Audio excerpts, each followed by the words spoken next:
Shalom saudara-saudara, selamat datang di webinar bulan Juli ini bersama dengan Revival Total Ministry. Dan untuk kali ini kita akan belajar sama-sama untuk menantang zona nyaman kita. Sebuah judul di mana kita bisa bilang a challenge for our comfort zone. Nah, zona nyaman itu kadang-kadang menjebak kita. Makanya saya suka untuk membuatnya menjadi terlihat seperti kalau kadang-kadang mungkin beberapa di antara saudara bisa duduk, nyantai gitu ya, relax, dan kehilangan beberapa hal. We can sit back, we can relax and miss it. Kita duduk, relax, kehilangan kesempatan-kesempatan yang muncul atau hal-hal yang mestinya kita kerjakan. Nah, saya ingin bicara banyak tentang comfort zone ini. Kenapa? Karena ketika kita bisa challenge comfort zone, kita bisa izinkan Roh Kudus bekerja. Kita banyak akhirnya terlena dengan zona nyaman ini, dan kita akhirnya banyak ketinggalan hal-hal yang baik dari Tuhan.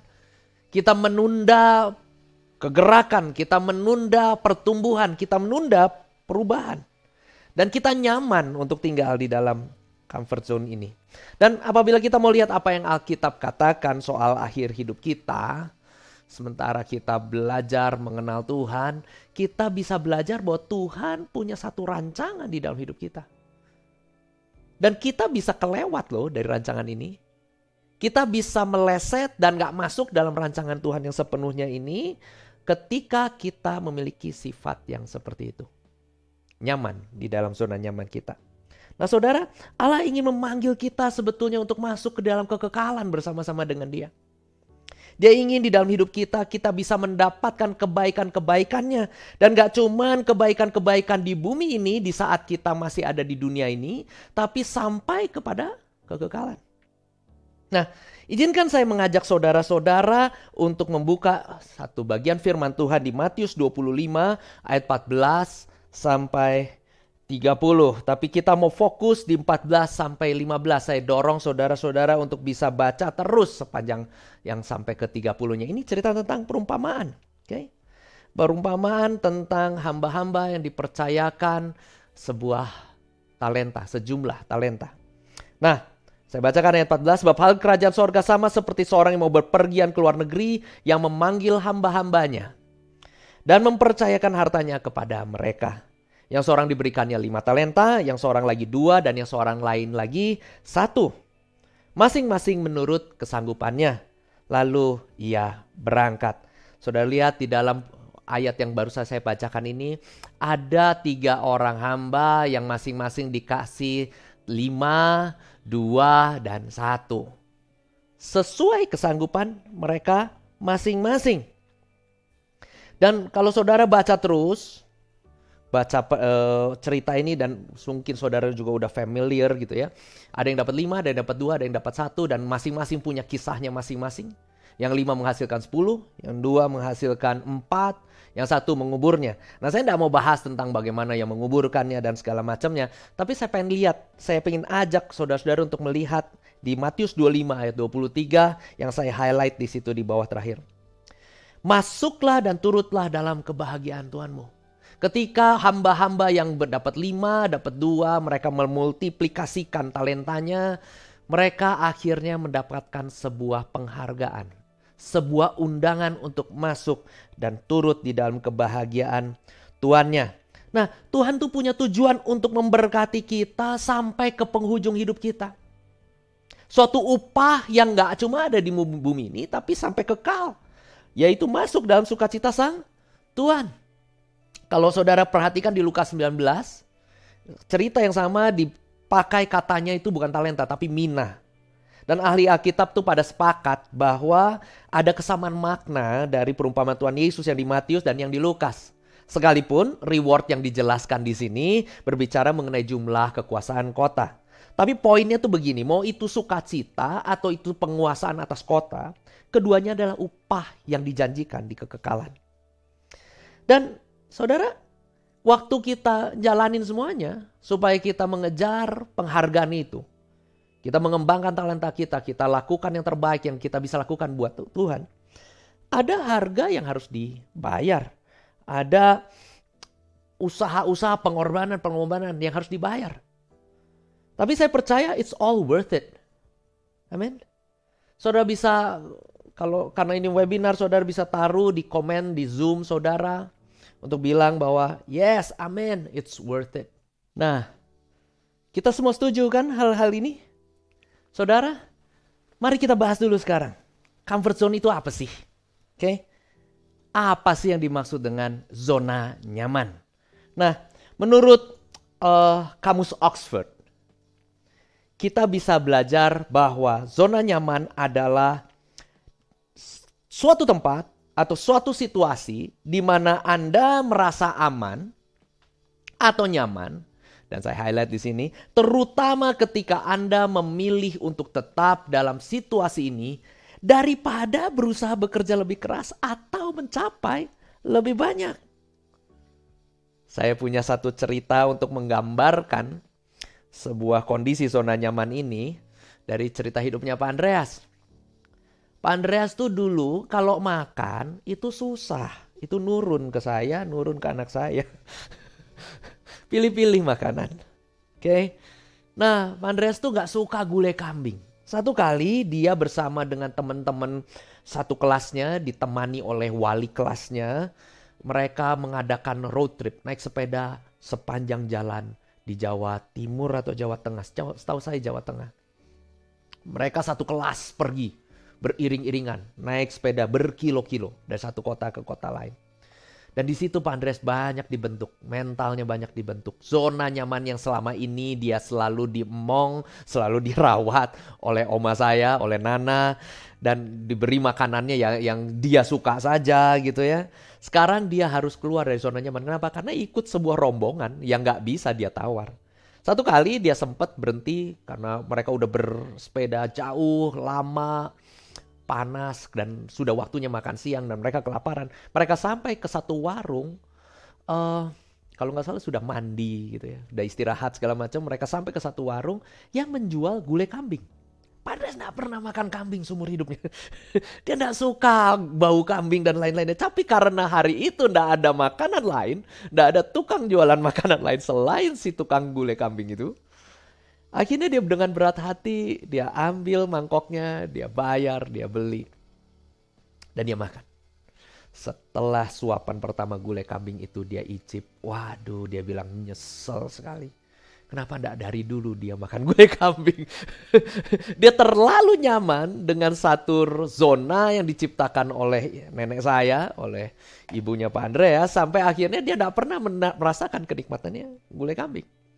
Atau cerita lain ketika saya waktu itu dapat kesempatan pergi ke Australia. Kami pergi dari Jakarta ke Sydney, dari Sydney kami ke keliling-keliling gitu ya, termasuk ke Gold Coast.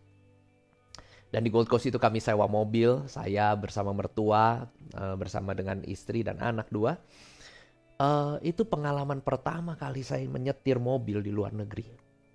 Dan saya nggak tahu ternyata ketika saya baru tahu saat itu ternyata ketika kami sampai di Gold Coast, dari Gold Coast ke Brisbane itu kotanya dekat gitu, cuma sekian jam perjalanan nyetir mobil lah, 1,5 jam atau 2 jam saya lupa. Dan karena ini adalah pengalaman menyetir pertama kali saya di luar negeri, saya banyak takutnya, saya banyak khawatir nih. Gimana cara bayar tolnya? Saya nggak ngerti cara bayar tol. Gimana cara bayar parkir di sana? Karena nggak kayak di Indonesia, kita parkir, ketemu orang ya kita bayar seadanya. Kalau di sana, di Australia, kita harus bayar pakai meteran. Lalu harus sekian jam kita cek. Kalau kita lewat, kita bakal didenda karena pasti ada polisi yang ngecek. Saya penuh dengan banyak pertimbangan, penuh dengan banyak kekhawatiran, sehingga saya pikir gini, saya udah nyaman di comfort zone saya di Gold Coast. Keliling-keliling kota Gold Coast aja deh. Di Gold Coast tuh nggak ada parking meter, jadi kalau saudara pergi ke satu titik, ke tempat satu lain segala macam itu parkir gampang kayak Indonesia, gratis-gratisnya juga bisa gitu. Tapi karena saya harus pergi ke Brisbane atas usaha dorongan dan penjeblosan istri saya setengah mati bergumul. Saya berargumen dulu sama istri saya. Kenapa? Saya takut. Saya takut untuk rugi, saya takut untuk malu. Saya takut nggak tahu gimana caranya membayar perjalanan ke sana kalau seandainya harus pakai tol, which is ternyata nggak ada. Saya juga takut kalau nanti saya harus ribet bayar parkirnya, dan saya malu. takut malu kalau saya sampai akhirnya nggak mengerti hal-hal yang biasanya orang Australia lakukan. Padahal saya turis. Ya turis ya dimaklumi lah ya. Tapi karena argumennya yang menang istri saya akhirnya pergi, nyetir juga. Dan kami pergi sampai di Brisbane, menikmati kota itu, pulang lagi. Dan setelah perjalanan saya mikir gini, aduh kok saya sampai setakut itu ya. Kok saya sangat menyukai Gold Coast. Padahal saya punya kesempatan untuk bisa menikmati sebuah kota lain. Yang sebetulnya itu tidak ada di itinerary kami untuk berkeliling di Australia. Tapi saya dapat bonus satu kota, satu kesempatan untuk menikmati kota yang lain. Nah saudara, saya lebih memilih untuk pegang segala sesuatu yang saya pikir saya tahu. Saya memilih untuk yang nyaman-nyaman aja daripada saya harus membayar sebuah ketidakpastian yang mungkin saya akan alami. Dan itu adalah kecenderungan-kecenderungan yang selalu ada di dalam setiap orang dan memutuskan orang-orang ini untuk tetap berada di dalam zona nyaman. Kita nggak suka hal-hal yang terjadi di luar kontrol kita. Kita nggak suka hal-hal yang terjadi di luar dugaan kita. Dan kadang-kadang hal itu terjadi, kita shock, kita stres, kita terbebani. Dan itu membuat kita akhirnya, saya mau pegang erat-erat aja zona nyaman. Saya mau pegang erat-erat aja apa yang sudah saya familiar with. Saya ketahui sehari-hari. Dan tahu nggak saudara? Ini bicara tentang ilah-ilah yang mungkin kita pegang sedemikian kuat. Dan kalau saudara belum pernah dengar pengajarannya ini, saudara bisa cari, saudara boleh ketik nama saya, cari ilah-ilah judulnya di YouTube. Saudara bisa belajar tentang apa aja yang menjadi ilah di situ. Dan pada umumnya ilah itu ada 4. Ilah itu bukannya roh lain, makhluk lain. Tapi hal yang kita dambakan sedemikian rupa sampai kita pegangin, kita nggak mau lepasin. Dan ini adalah gambaran dari hati kita ya. Sebuah gunung es di mana sebagian besarnya terendam di dalam air. Kedalaman hati orang nggak ada yang tahu. Dan di dalam hati orang itu banyak sekali tentakel-tentakel yang sangat memegang erat ilah-ilah yang ada. Dan ada 4 biasanya. Kontrol, comfort atau kenyamanan, approval atau penerimaan orang. Yang terakhir adalah power, kekuasaan.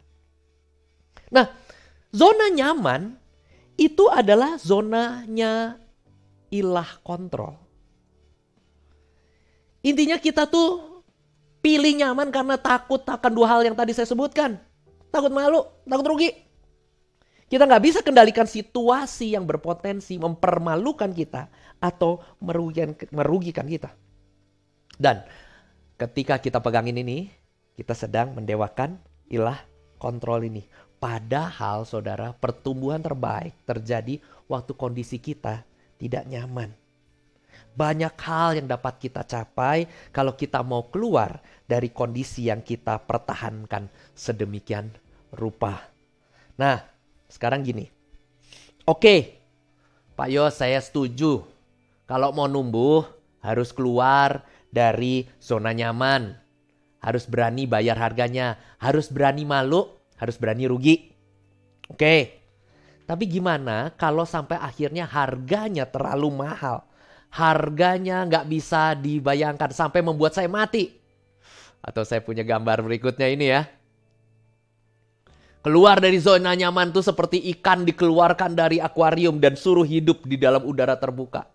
Tapi saudara, saya kok yakin ya, Tuhan itu memanggil kita keluar dari zona nyaman itu bukan untuk membunuh kita. Amin. Tuhan tidak sedang membuat kita keluar dari hal-hal yang kita sama sekali nggak familiar. Supaya akhirnya kita mati terbunuh. Allah kita bukan Allah yang seperti itu. Amin. Nah, untuk itu saya ingin ajak saudara-saudara untuk melihat kisah hidup seorang pahlawan iman, tokoh Alkitab namanya Musa. Di mana dia dipanggil keluar dari zona nyamannya. Dan di sini bukti keras bahwa dia dipanggil keluar tidak untuk dibunuh. Kenapa? Karena kalau saudara perhatikan, Musa ini punya kakak namanya Harun. Dan mestinya Harun tuh udah lebih tua daripada Musa. Dan mestinya lebih capable. Kenapa? Karena Harun mungkin lebih bisa ngomong, lebih bisa nasehatin, lebih bisa Ya karena anak sulung kali ya. Saya nggak tahu sih, dia laki-laki yang paling tua di atas karena Musa bertiga saudaranya, dia dengan Miriam, dan Harun ini lebih tua daripada Musa. Mestinya dia bisa lebih mimpin ke depan. Jadi pertanyaannya, kenapa bukan Harun yang Tuhan pakai untuk memanggil bangsa Israel keluar dari perbudakan? Alasan jawabannya simpel, karena Musa, saudara, yang telah mendapatkan pendidikan kepemimpinan di istana Mesir. Dia itu pangeran di Mesir. Dia telah mendapatkan bekal pengertian untuk memimpin kumpulan orang. Dia dapat pengertiannya untuk menjadi menjadi seorang leader, seorang pemimpin yang mengerti militer. Kenapa? Karena bangsa Israel harus perang dan menduduki daerah-daerah, tanah-tanah yang ada. So, Allah nggak pernah panggil Musa untuk memimpin tanpa Allah telah mempersiapkan dulu hal-hal yang mesti Musa ketahui. Nah, sekarang kita lanjut ke dalam kisah hidupnya Musa ya. Musa itu kan diambil dari air. Gara-gara di bangsa waktu itu Yusuf telah berhasil mengeksoduskan keluarganya, tinggal sama-sama di Mesir, dan keluarganya ini besar, bertambah besar, beranak pinak, dan akhirnya jadi memenuhi sebagian besar Mesir. Dan saat itu raja Mesir berikutnya yang tidak mengenal Yusuf, nggak mengenal Firaun sebelumnya, mulai bertindak keras kepada bangsa Israel. Dan karena dia lihat bangsa Israel ini cepat sekali beranak pinaknya, jadi mereka mau kontrol dengan cara dibunuh-bunuhin bayi-bayi yang lahir. Nah, Musa muncul di momen saat seperti itu. Sehingga dia harus disembunyikan oleh Miriam kakaknya di sebuah keranjang yang di waterproofing, lalu dihanyutkan di sungai. Dan ketemu nih keranjang ini sama orang Mesir. Singkat cerita, akhirnya Musa diangkat anak. Dan dia besar di istana Firaun. Itu yang sebabnya menjadi bukti bahwa Musa telah diperlengkapi duluan untuk menjadi seorang pemimpin. Segala hal yang mestinya dia ketahui untuk memimpin telah diberikan di situ. Dan dia menyaksikan bagaimana bangsanya disakiti. Dia berdiri, bertindak, dan mulai melawan para penyakit bangsanya. Karena sekalipun dia dibesarkan di istana Firaun, dia sadar bahwa dia adalah orang Ibrani. Dan ketika dia bela, dia pikir dia bisa bela. Ternyata tindakan pembunuhannya itu diketahui dan dia harus kabur dari Mesir. Dia harus tinggalkan apa yang sudah menjadi dunia yang membentuk dia. Dan di sini dunia yang menariknya adalah dia akhirnya pergi ke Midian, menikah, punya anak, hidup sebagai seorang penggembala. So tepat ketika saya katakan Musa itu adalah pangeran penggembala. Dan ahli Alkitab tuh sepakat saudara-saudara kalau Musa itu tinggal di Midian ini 40 tahun lamanya. Jadi kaburnya itu kurang lebih teenager gitu ya. Dan kalau saudara lihat di Alkitab di Keluaran 7 ayat 7 itu dikatakan Musa itu 80 tahun umurnya. Harun 83, perbedaan tahunnya itu 3 tahun. Jadi dia kurang lebih 40 tahun ada di Midian, ngadep sama Firaun itu di umur 80. Jadi kaburnya mungkin 30-an sampai 40-an. Biasanya orang 80 tuh udah retire. Biasanya 80 itu sudah sit back, relax. Cari zona nyaman. Nah, saudara, kali ini kita bisa tahu umur 60, 70, 80 selama 40 tahun. Dia tinggalkan apa yang dia telah pelajari dari Mesir. Dia menjadi penggembala. Dan kebayang ya, dari pangeran yang nyaman, Tuhan bawa dia keluar dari zona nyamannya, menjadi nyaman sebagai seorang gembala.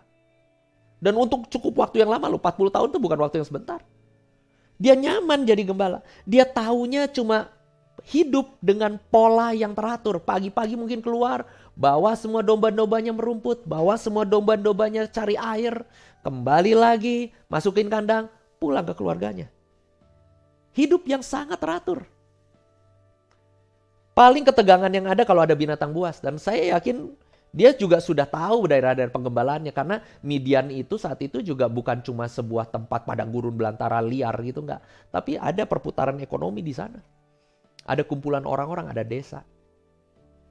Jadi hidupnya sudah settle. Hidupnya sudah beres, sudah nyaman. Orang yang sudah umurnya lanjut dikasih sesuatu pola yang hidup nyaman. Siapa yang bisa nyalahin Musa kalau akhirnya dia betul-betul kerasan nyaman di situ? Butuh sebuah kestabilan bukan untuk menjalankan hidup. Butuh sesuatu yang terprediksi kan. Kalau setiap hari adalah sebuah ujian sekolah, kalau buat saudara-saudara yang masih bersekolah, baik itu pelajar atau mahasiswa, pasti suasana stresnya tinggi. Pasti saudara akhirnya merindukan untuk liburan, healing. Buat saudara-saudara yang mungkin sudah kerja segala macam, pergi pergi ke kantor, pergi ke tempat kerja, pergi buka usaha, menyelesaikan semua hal yang harus diselesaikan, lalu pulang sore ke rumah, itu ada sebuah pencapaian. Ada kepuasan di situ. Kita perlu kestabilan. Tapi ketika kestabilan itu sudah menjadi sesuatu yang bertentangan dari apa yang mestinya dia lakukan sebenarnya, di sini Allah akan berinterupsi. Bayangkan saudara, Musa itu seorang pemimpin negara. Pemimpin militer yang terbesar di dunia saat itu. Betapa tidak, karena Yusuf, bangsa Mesir menjadi kaya raya. Betul? Seluruh bangsa-bangsa sekeliling datang dan beli gandum sama Mesir. Jadi itu Mesir itu saat itu pusat kekayaan, pusat peradaban. Luar biasa. Nah, Musa lahir di negara yang seperti itu dan menjadi pemimpin di situ. Dan dalam semua kelengkapan yang dimiliki, dia turun kapasitas hanya menjadi pemimpin dari kambing domba. Dan semuanya sudah berjalan dengan biasa saja buat Musa. Sampai akhirnya sebuah semak-semak menyala dan hidupnya berubah. Kembali ke rancangan awal Tuhan. Perhatikan ini. Allah tidak desain Musa untuk menjadi penggembala kambing domba. Allah sebetulnya memanggil Musa kembali ke original plan-nya lagi. Ke rancangan awalnya lagi. Dia, Musa, lagi lari sebetulnya. Dari panggilan yang Allah tetapkan semenjak dia lahir. Kenapa dia harus selamat dari pembunuhan yang ada? Kenapa dia harus masuk ke dalam pendidikan militernya Mesir, ke dalam pendidikan kepemimpinannya Mesir? Sekarang menjadi jelas bahwa Allah punya rancangan untuk memakai Musa mengeluarkan bangsa Israel dari Mesir. Dan apa yang terjadi saat sebelum semak-semak ini menyala? Musa lagi kabur. Dia sedang tidak melakukan apa yang Tuhan kerjakan. Dan pertanyaan besar yang mungkin bisa saudara renungkan hari ini adalah, berapa banyak dari kita yang seperti ini? Kita bertumbuh keluar dari rancangan awalnya Tuhan. Kita bertumbuh gak sesuai dengan apa yang Allah impikan di dalam hidup kita. Dan parahnya, kita malah nyaman dengan kondisi ini. Dan setiap kali Tuhan panggil kita balik, kita pikir, Tuhan aku enggak mau, aku udah enak dengan pola ini. Kita nyaman hanya untuk hidup dalam dosa-dosa kita. Kita nyaman hanya untuk hidup bagi diri kita sendiri saja. Kita nyaman hanya untuk hidup buat cita-cita yang kita punya, mimpi-mimpi yang kita punya. Dan kita nyaman untuk membatasi diri kita, cukup ngertinya segini aja. Gak heran ya, Allah harus panggil kita keluar dari zona nyaman kita. Allah tidak menciptakan kita hanya untuk hidup bagi diri sendiri. Tapi Allah menciptakan kita untuk masuk dalam rancangannya. Dia tidak menciptakan kita hanya untuk cukup dengan mimpi kita yang biasa-biasa aja. Dia memiliki rancangan yang jauh lebih indah, jauh lebih berdampak dari yang bisa kita bayangkan. Dia tidak menciptakan kita hanya untuk dikuasai hawa nafsu dan kedagingan kita saja. Tapi dia mati untuk bayar semua dosa-dosa dan ketidakmampuan kita untuk melawan dosa-dosa ini. Yuk saudara, responi dia. responi panggilan kembali dari Allah. Karena banyak kali kita yang kabur dari panggilan utamanya. Dan kita malah lebih nyaman lagi di kondisi yang melenceng ini.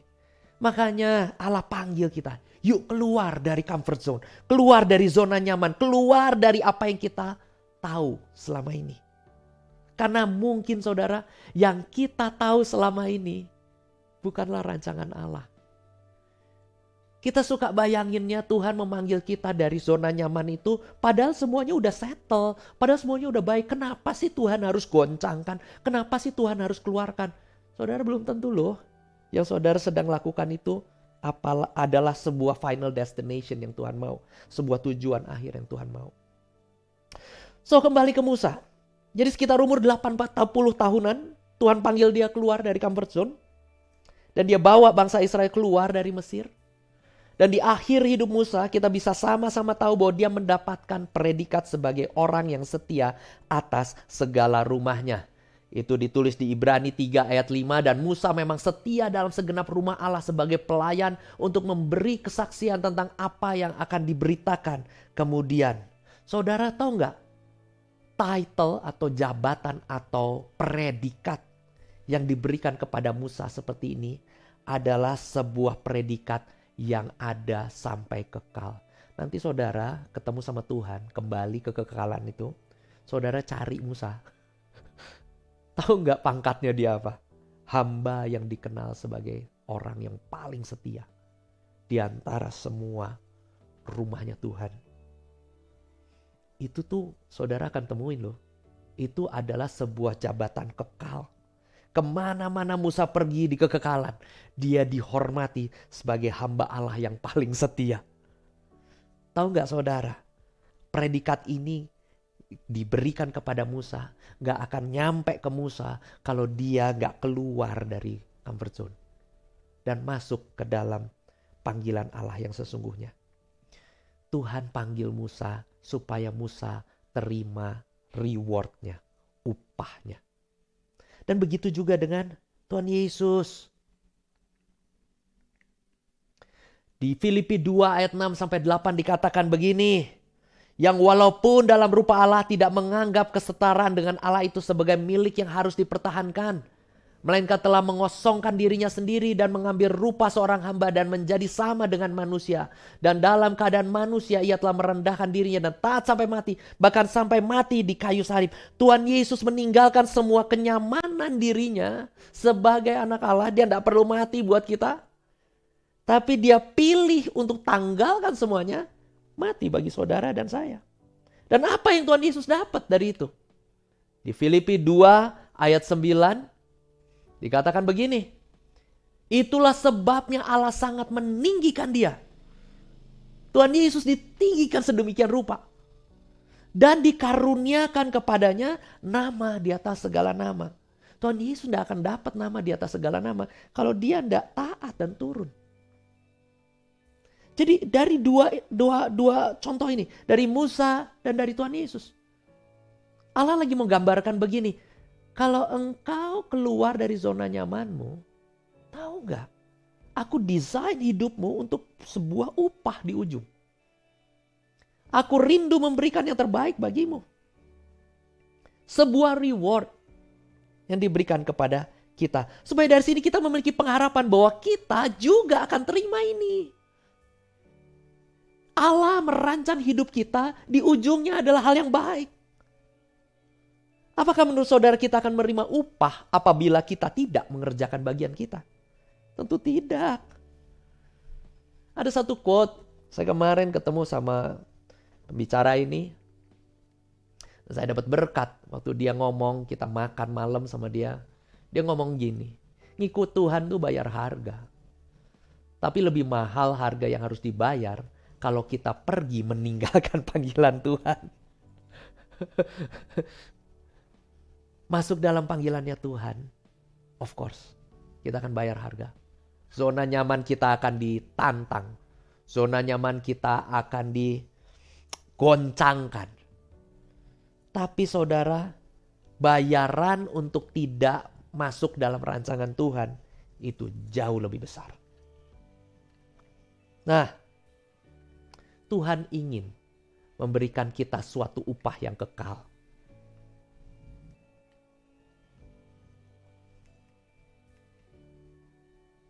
Tuhan ingin memberikan kita suatu upah yang kekal. Sebuah pernyataan di kekalan bahwa Dia berkenan pada hambanya yang setia. Dan itu yang Dia rindukan.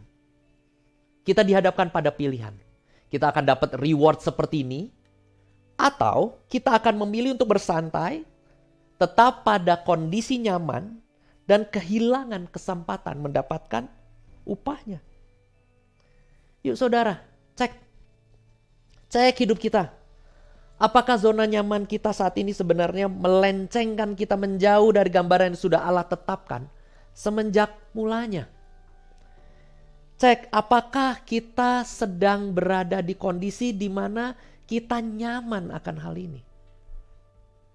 Apabila engkau merasa tertegur hari ini, judul yang tepat memang buat webinar ini, sebuah tantangan yang menggoncang zona nyaman saudara. Yuk, miliki hati pertobatan yang mulai memanggil kita kembali dan mengizinkan Tuhan membawa kita kembali ke rancangannya. Supaya dari sini saudara, kita masuk ke dalam apa yang Tuhan impikan untuk hidup kita. Dan dari sini Tuhan bisa memberikan upah yang telah Dia persiapkan dari semenjak semulanya. Dia tidak ingin kita kembali dengan tangan kosong. Sekedar lolos saja sampai ke surga. Lolos dari api neraka, lolos dari penghukuman. Rugi besar saudara. Kalau kita hanya memiliki mentalitas untuk seperti itu. Dia ingin supaya kita lulus. Dia ingin supaya kita lewat dengan sebuah penghargaan. Sebuah pernyataan. Marilah datang kepadaku, engkau hamba yang setia. Kita tundukkan kepala, kita berdoa sama-sama. Bapa Surgawi, kami berdoa. Biar apa yang menjadi kebenaran firman Allah yang disampaikan boleh menantang roh kami, boleh menantang jiwa kami, boleh menyelidiki diri kami.